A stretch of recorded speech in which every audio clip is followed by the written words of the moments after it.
If your goal is to basically dismiss ID and use the Judge Jones said it, I believe it, that settles it approach to ID, and dismiss ID without actually evaluating what ID theorists actually say, the Dover ruling was tailor-made for you, all right? But if you actually want to consider what ID theorists are saying, you want to take ID seriously, you want to do good scholarship where you let people speak for themselves, you want to actually look at the science, look at what the evidence says on multiple sides, and look at what the peer-reviewed evidence says, the Dover ruling is not where you want to go. In fact, it's going to lead you in some very, very, very bad directions. ID, the Future, a podcast about evolution and intelligent design. Over after Dover. Maybe you've heard a critic of ID use that as an excuse not to take the arguments of intelligent design seriously. Or maybe you've never even heard of the Dover trial. Well, either way, today's episode will be illuminating. Welcome to ID the Future. I'm your host, Andrew McDermott. Today, I conclude my conversation with Dr. Casey Luskin, Associate Director of Discovery Institute's Center for Science and Culture. Casey holds a PhD in geology from the University of Johannesburg. He's also one of the top legal experts on the issue we're going to be talking about today. He holds a law degree from the University of San Diego and has been a California licensed attorney since 2005. In fact, since 2005, Casey might be the only attorney in the USA whose primary and near exclusive area of practice has been the teaching of origins in public schools.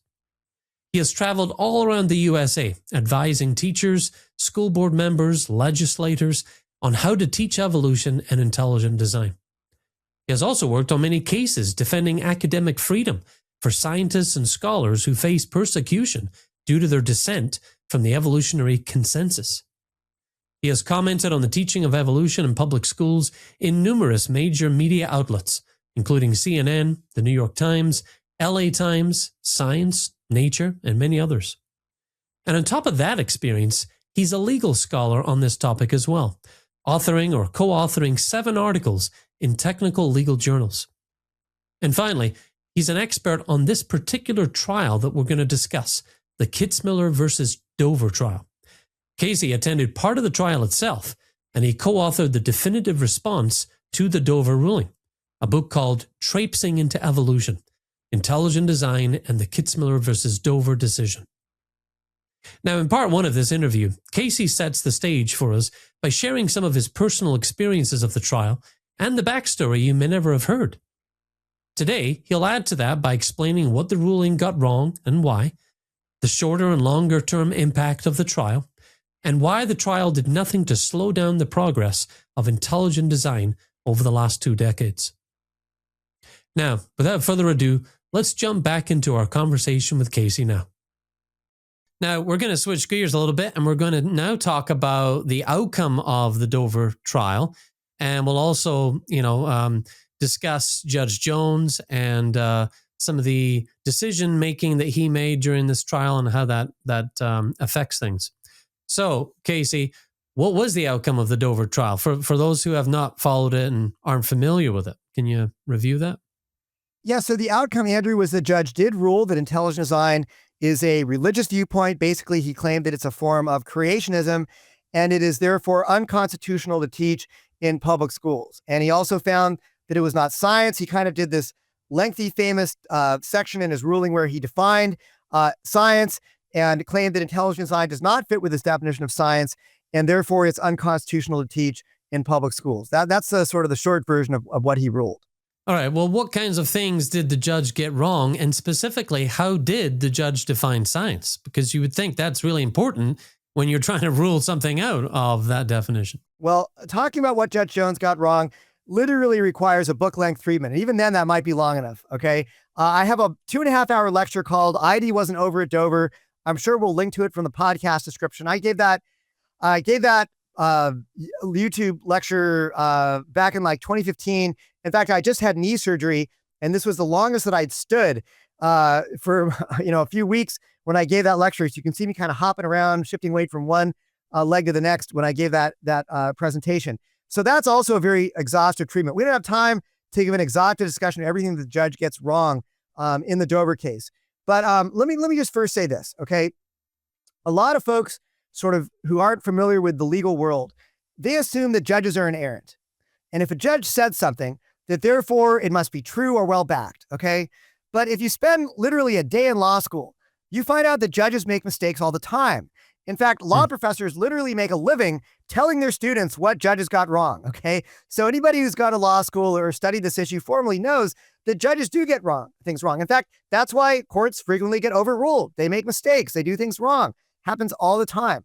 And it's also important to keep in mind that courts cannot settle scientific debates. And no court ruling has the ability to negate or sort of, settle the debate over the evidence for design in nature. But the reality is that the Kitzmiller versus Dover ruling makes numerous false claims about both the facts and the law of this issue that make it a highly unreliable analysis.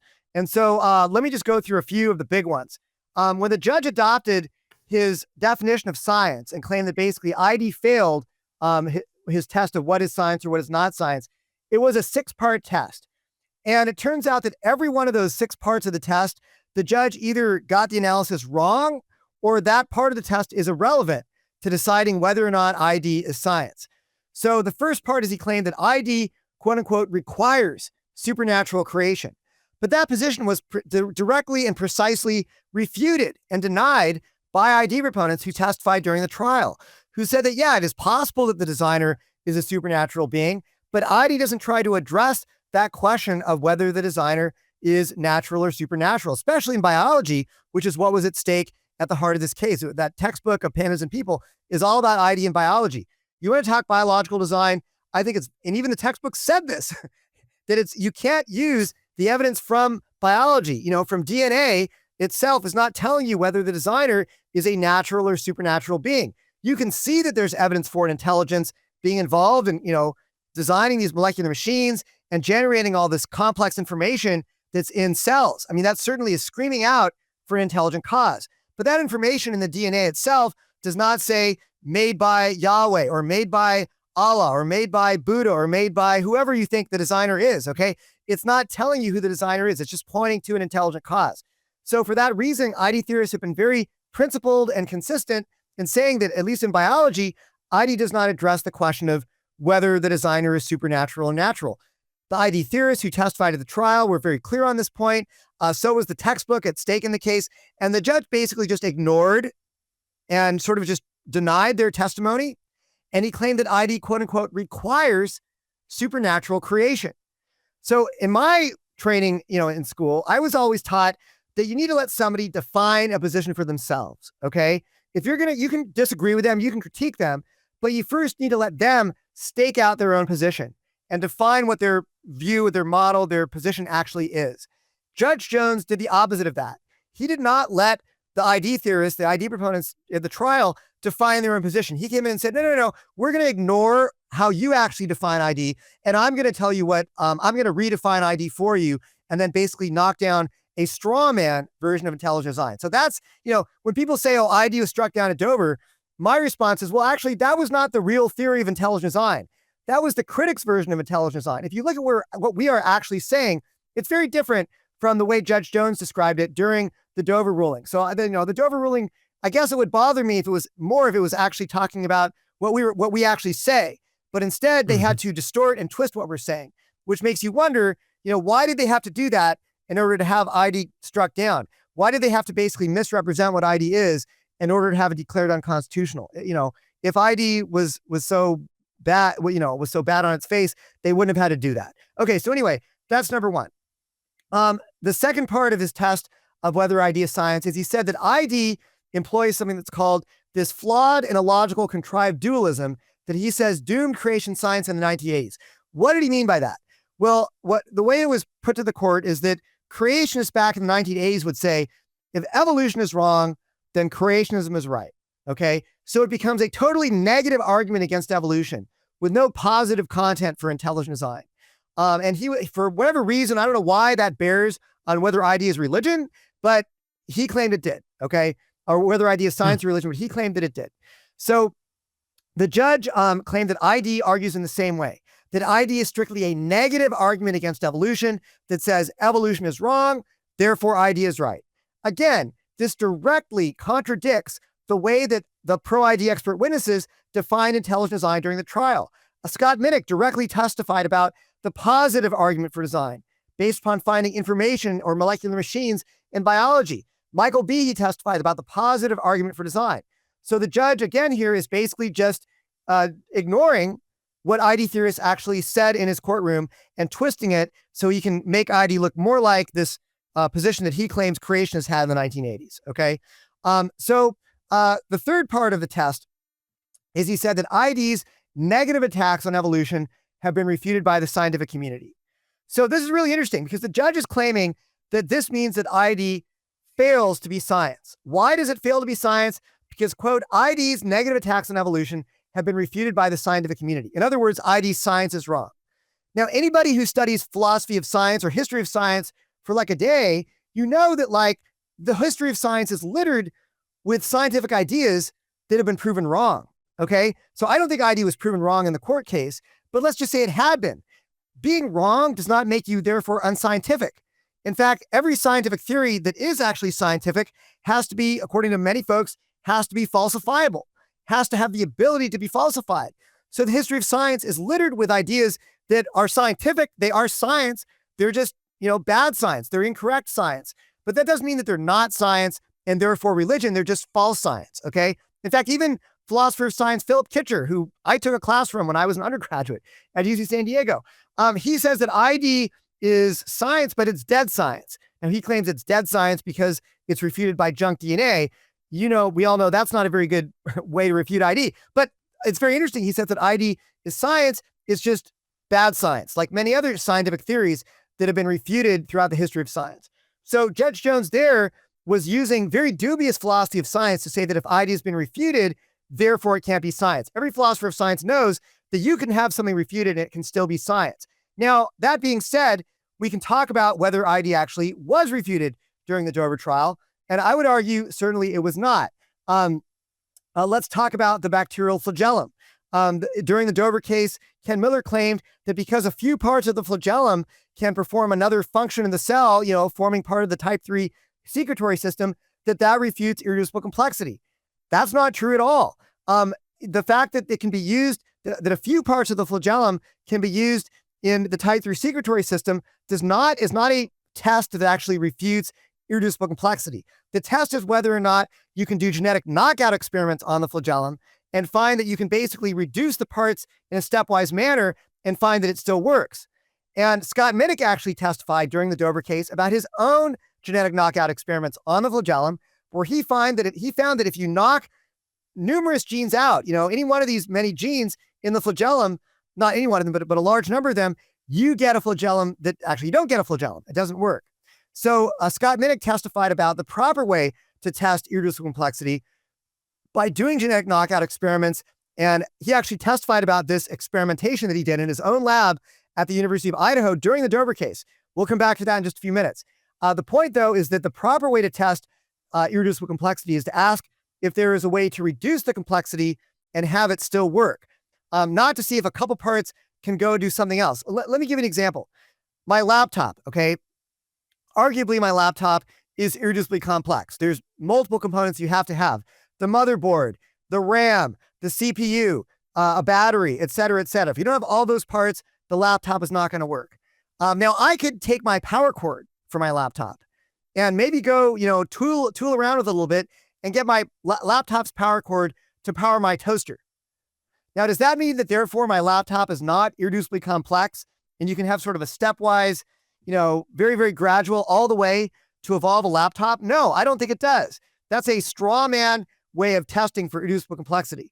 And that's basically what Ken Miller did. He said, yeah, a few proteins can be used to form the basal body of the type 3 secretory system. That does not mean that therefore there's a stepwise pathway to the flagellum, and that does not mean you can reduce the complexity of the flagellum one little step at a time backwards and have it functional the whole way. And that's what you have to be able to show to refute irreducible complexity. Another example, Ken Miller claimed that the irreducible complexity of the blood clotting cascade had been refuted. And he talked about certain components that you can find are missing in certain organisms. And yet they can still clot their blood.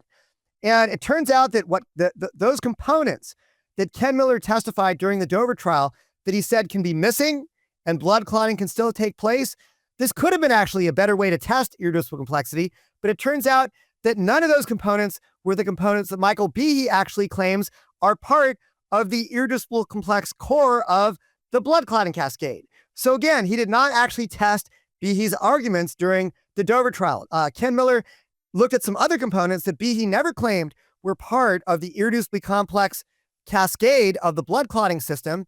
And he said, oh, well, we're missing these parts. And Michael Behe's response, I assume would be, well, fine. I never argued that you couldn't have those parts. All right. It's a different set that he was talking about. So again, the point of all this is that ID was not refuted as far as the science goes during the Dover case. We could go on and on and on about this. All right. But the science of ID was not refuted. Now, what the judge did have evidence of during the case was evidence of a scientific debate between Michael Behe and Ken Miller, two experts on molecular machines.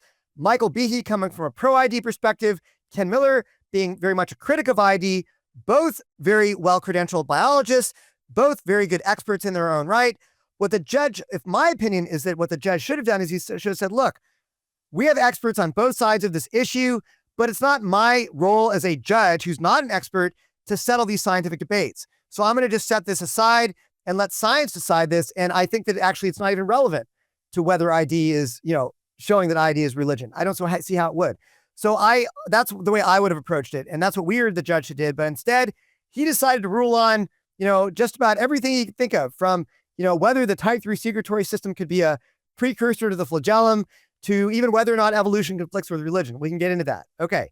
So the last few parts of Judge Jones's test for what is science talk about that ID has failed to gain acceptance in the scientific community. He claimed it has not generated peer-reviewed publications, nor has it been subject of testing and research. Now, each of these are also irrelevant to a question of whether or not ID is science. And he got the analysis wrong on each of these. Sure, is ID the majority scientific view? Of course not. Nobody's saying that ID is a majority scientific view, but to claim that ID has failed to gain, essentially any acceptance, is the way it sounds, in the scientific community is false. There are ID-friendly scientists in the scientific community. We submitted an amicus brief that had about 80 scientists who were urging the court to protect academic freedom for intelligent design. So there are many scientists who think that ID is a meritorious view that's worth taking seriously. But on top of that, think about what the judge said here. Let me read it exactly. He said, it is important to note that ID has failed to gain acceptance in the scientific community. And according to the judge, that is evidence that ID is not science. Now, if we were to adopt Judge Jones's philosophy of science, then any new scientific idea that has not yet gained acceptance in the scientific community has to be ruled out of hand from the outset because it can't be science. So basically, if what Judge Jones says is true, then new scientific ideas can never be considered and taken seriously, because by definition, if they fail to gain acceptance, then they're not science. Okay. So this is actually a very dangerous philosophy of science, which takes the degree of acceptance of an idea as a measure of whether or not it's true. And we all know that every single scientific revolution started off as a minority scientific view. Okay. If we don't give room for minority scientific views to be considered and taken seriously, then science can never progress. So this is a very dangerous philosophy of science that Judge Jones was imposing here in the ruling. The last two items, claiming that ID has not generated peer-reviewed publications, nor has it been the subject of testing and research. He said this in no fewer than, I think, 4 or 5 places in the ruling. I think just to make sure you didn't miss that ID has never generated any peer-reviewed publications, nor has it been the subject of testing and research. Well, this was false. This was just not even true. In fact, the judge had multiple peer-reviewed papers presented to him, pro-ID peer-reviewed papers presented to him during the case. Scott Minnick testified about, I think he said that there were like between 7 and 10 peer-reviewed pro-ID papers. Even Barbara Forrest, one of the anti-ID expert witnesses, she talked about Stephen Meyer's paper in Proceedings of the Biological Society of Washington.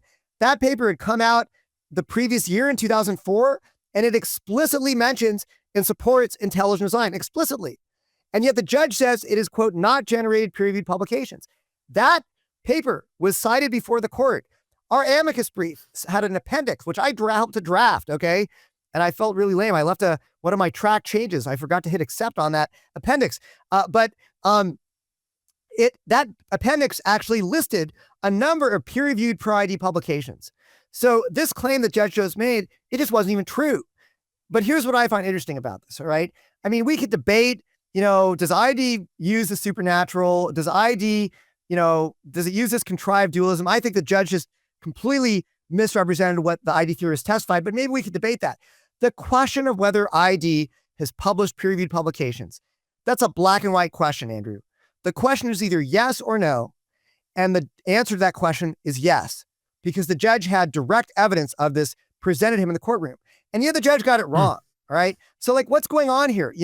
The judge is like refusing to give even an inch to intelligent design, has to fail on every level whatsoever, regardless of the evidence that was actually given to him and presented to him in the courtroom. But this is just false. And not only was it false then, it's way more false now.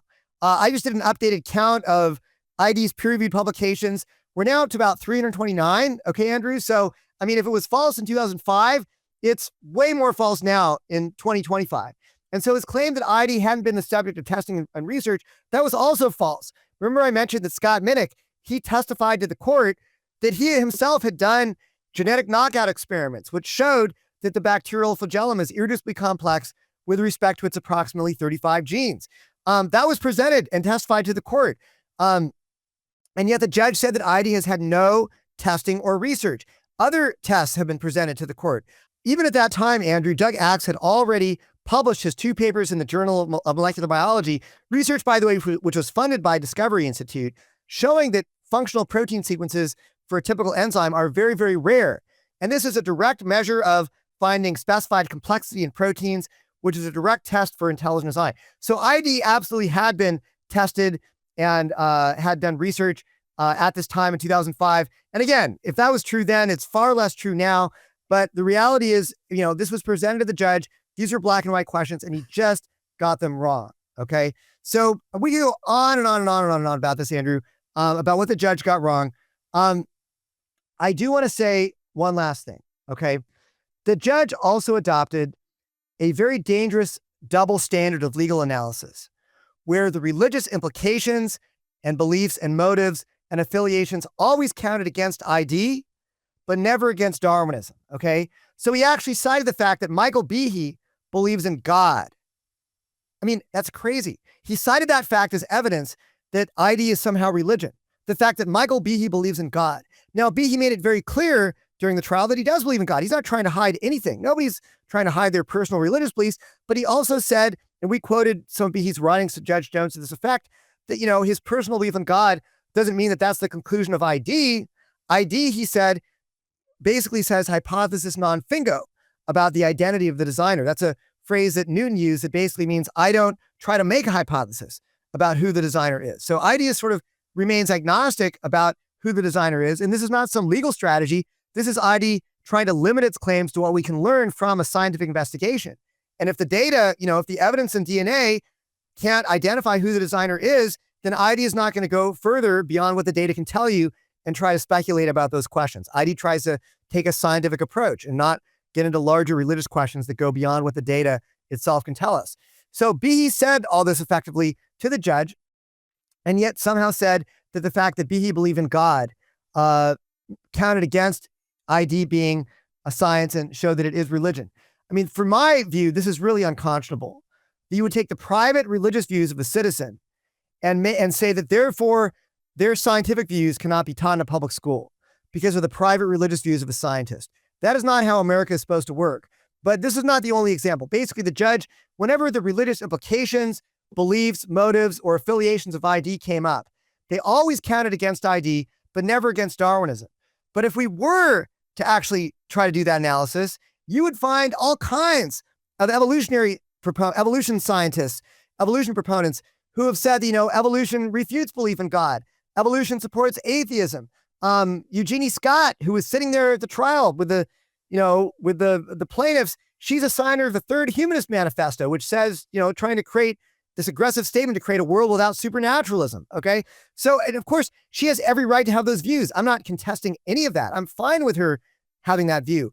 The point is that the judge never considered that if you start to look about the anti-religious implications, beliefs, motives, and affiliations that are affiliated with Darwinism, you might have a problem for the constitutionality of teaching evolution in public schools. Okay. And again, I have no problem with folks having those views. And I'm not saying that, you can't believe in God and evolution, but those affiliations are out there. I have a whole, multiple hundred citation law review article I wrote documenting all the associations between evolution and atheism. And if we take Judge Jones's approach to ID, then you would have to count those against evolution, and it can actually jeopardize the teaching of evolution in public schools. And I don't think that's good. I think the judge used some very, very basically irrelevant and bad legal tests for trying to show that ID is religion. So here's where it gets interesting.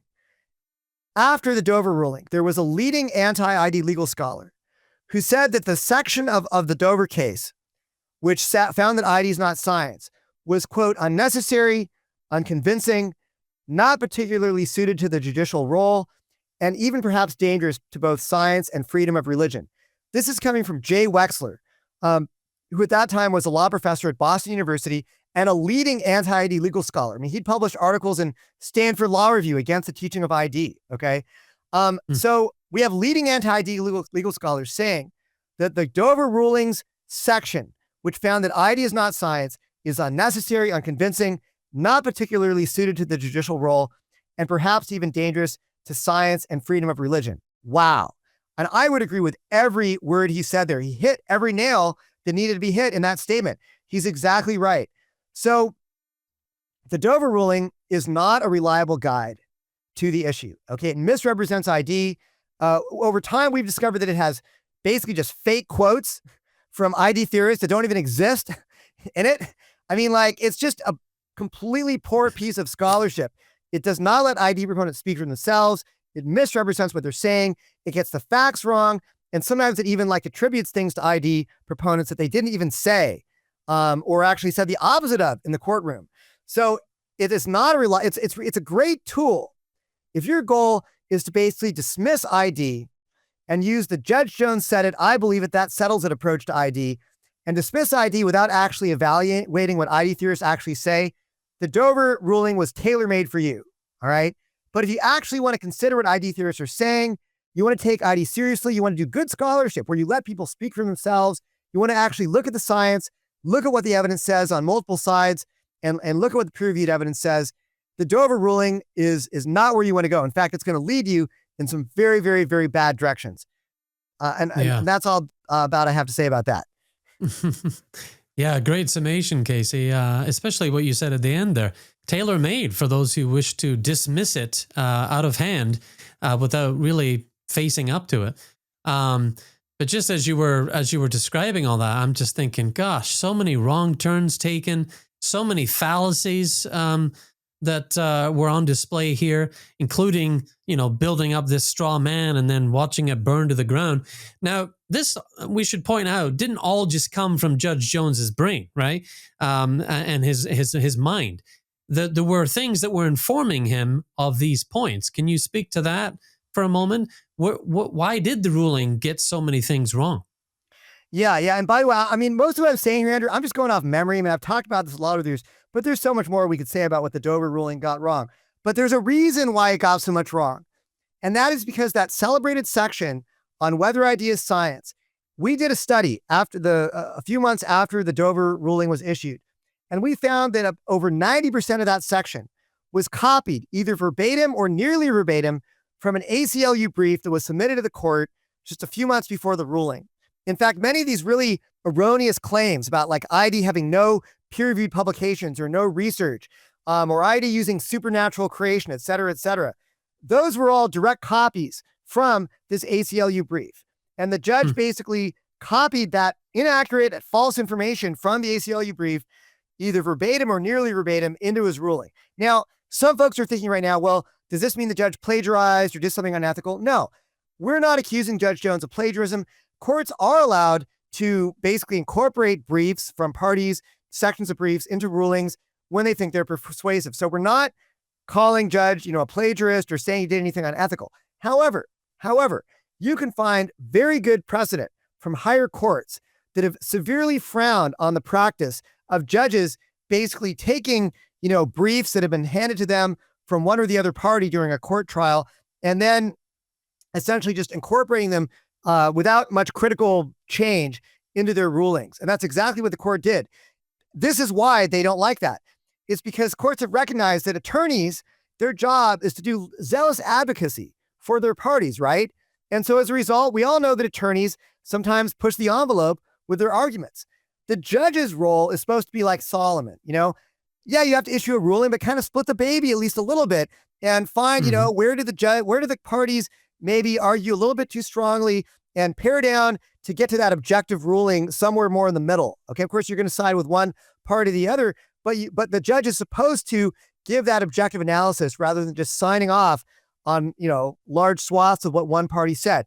And so that for that reason, courts have frowned upon this practice of courts sort of signing their names to briefs. Not that the judge did exactly that here, but he did basically do that in a section on whether ID is science. It was about 90% of it, a little over 90%, was verbatim or nearly verbatim from an ACLU brief. So that right there tells you why it was so inaccurate. And it just helps trace back what really happened here. Yeah. Now, if the Dover ruling got so much wrong, was it appealed? So that's a very interesting question, Andrew. It turns out that the Dover ruling was not appealed. And you might be asking why. If the ruling, yeah, exactly like you put it, if the ruling was so wrong, why wasn't it appealed? Well, the Dover case was an interesting case where the defendant was actually an elected body. It was the Dover School Board, right? And elected bodies, their composition can change. So the folks who were on the school board at the time at the beginning of the Dover trial, they were the same folks, to my recollection, or at least they were largely the same folks who actually had passed the Dover ID policy the previous year, okay? And so they supported the Dover ID policy, obviously, and they didn't want to see it struck down.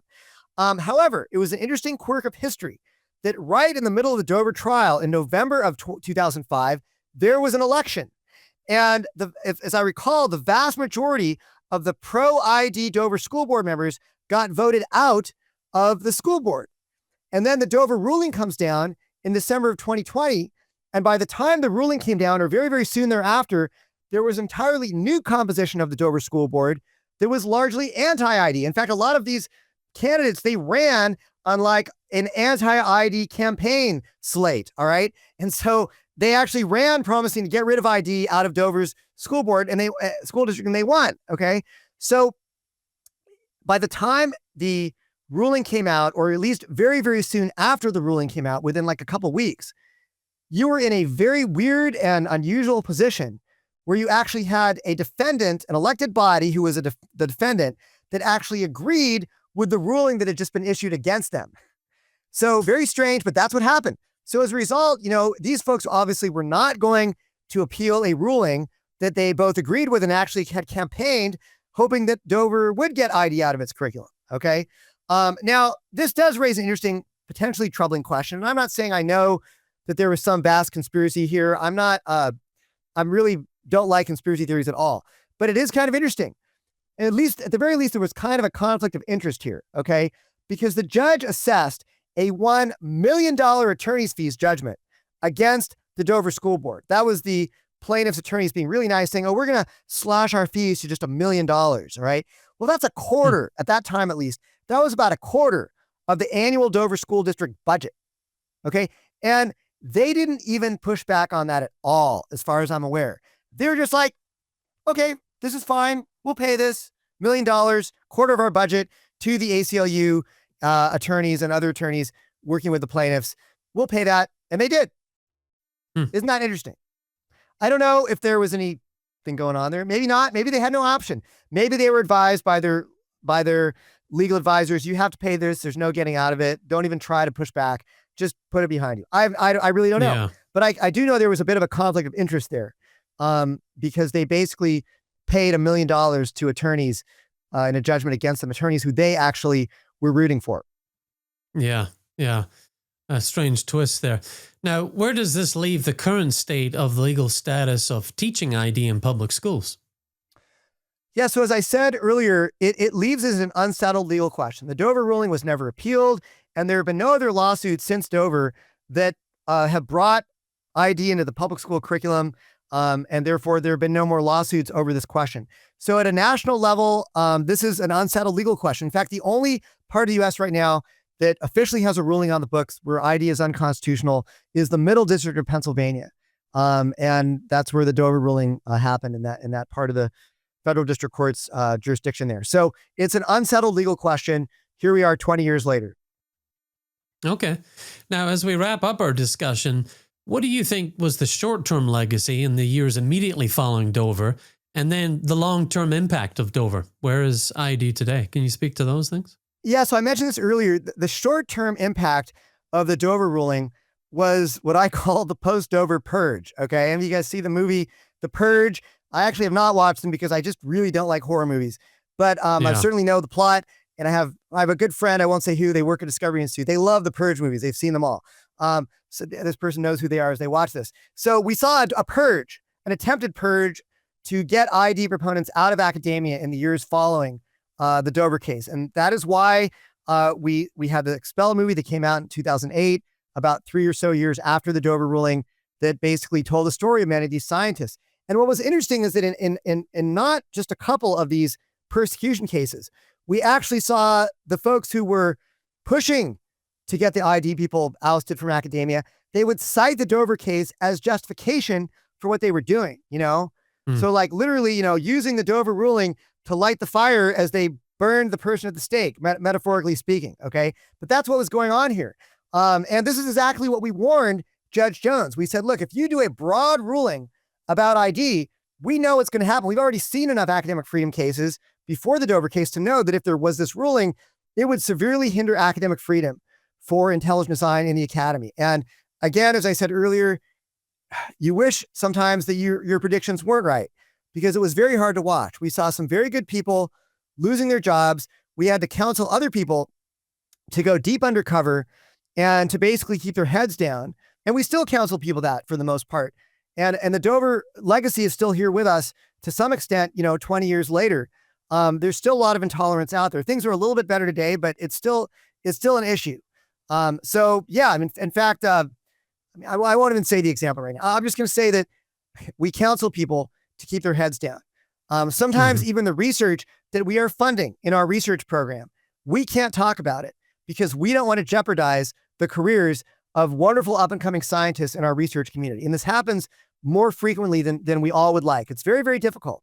And we've been put in this position by people in power who chose to not stand up for academic freedom for the little guy. You know, that old liberal slogan, silence is violence. Well, silence is persecution as far as ID is concerned. And when people in power have not stood up for academic freedom, good scientists who are highly credible people, they have suffered. And I've seen this firsthand. I've had to do more cases than I want to remember over the years. Yeah. So we've had to put in a lot more care and concern about how we do things. But in the meantime, in the last 20 years, you know, the ID research program has thrived.